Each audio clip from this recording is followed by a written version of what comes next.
Përshëndetje, ju njohim me shtypin e ditës për këtë të enjte datë 16 tetor.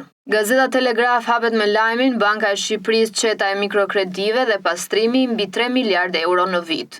Drithijet korruptive të projekt ligjit për mbetjet në Shqipëri jap se nuk duhet miratuar sot në kuvend. Emigracioni kushton Shqipërisë mbi 800 milionë euro në vit, Strasburgu godet konfiskimet e pronave. Aeroporti i Vlorës bëgjet Pacollin në hetim nga Prokuroria e Tiranës, shërbimet partnere nxitën lëvizjen, dyshime për interesa ruse. Në gazetën Dita mund të lexoni presidenti dhe kushtetuesja, detaje analizë. Përfitime nga spitali privat dhe kontrata me djalin, Begaj të mehetoj parlamenti. Prokurori përgjithshëm kritika të forta draft kodit penal, represiv dhe jo serioz. Më në brendësi mund të lexoni Ballkani dhe rruga afrikane e kokainës.